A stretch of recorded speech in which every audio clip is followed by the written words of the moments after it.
100 शब्द प्रति मिनट की गति से डिक्टेशन 5 सेकंड से स्टार्ट होगा।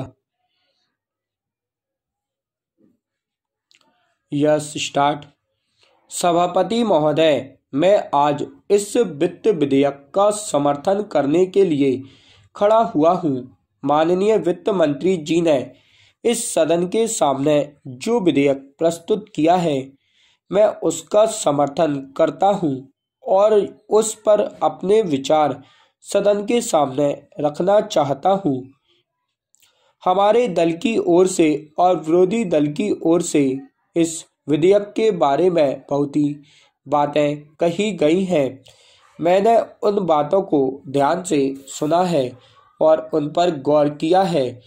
जहां तक देश की अर्थव्यवस्था को सुधारने का प्रश्न है, मैं समझता हूं कि काफ़ी मात्रा में इस विधेयक के द्वारा यह प्रयास किया गया है।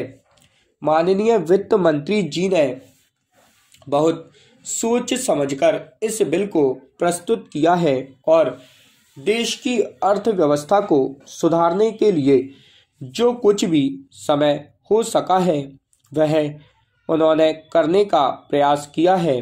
अपने सीमित साधनों को देखते हुए यह प्रयास सराहनीय है, जिसका मैं हार्दिक समर्थन करता हूं।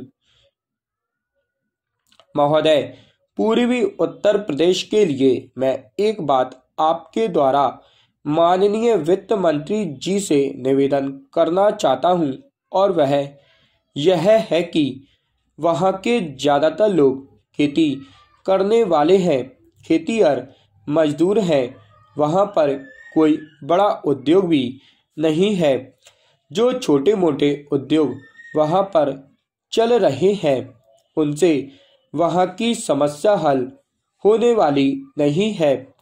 इसलिए मैं आपके द्वारा उनसे निवेदन करना चाहता हूं कि पूर्वी उत्तर प्रदेश के लिए वे अधिक उद्योगों की व्यवस्था करें ताकि वहां का विकास हो सके। इसके साथ ही साथ मैं यह भी निवेदन करना चाहता हूं कि पूर्वी उत्तर प्रदेश के इलाके में गंडक योजना केंद्रीय सरकार द्वारा चलाई जा रही है।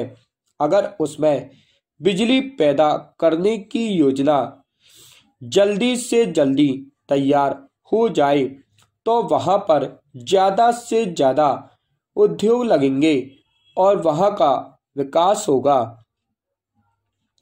श्रीमान, उत्तर प्रदेश में चीनी की मिलें बहुत अंधाधुंध तरीके से बनाई गई हैं। वहां का किसान गन्ना भी अधिक पैदा करता है और उस गन्ने को ले जाकर वह चीनी मिलों को दे देता है। लेकिन यह खेद की बात है कि जितनी मेहनत करके किसान गन्ना पैदा करता है, उसका एक तो उसको उचित दाम नहीं मिलता है। यदि वह गन्ने को खेत में ही पड़ा रहने देता है तो उसकी दूसरी फसल मारी जाती है, तब वह गन्ना उसे बहुत महंगा पड़ता है, जिसका दाम उसे नहीं मिल पाता है। इसके साथ ही उसको साल साल भर तक गन्ने का भुगतान नहीं किया जाता है। इसलिए वहां पर सहकारी मिलें बनाई जाए तो वहां के गन्ना बोने वाले किसानों को लाभ होगा। महोदय, एक बात में सोने पर जो सरकार ने नियंत्रण रखा है उसके बारे में भी कहना चाहता हूँ। मेरे ख्याल में यह निर्णय जो सरकार ने किया है व्यावहारिक नहीं है। जो सुनार है उनके पुनर्वास के लिए हम तरह तरह के काम कर रहे हैं, लेकिन सोने की तस्करी भारी मात्रा में हो रही है। स्टॉप।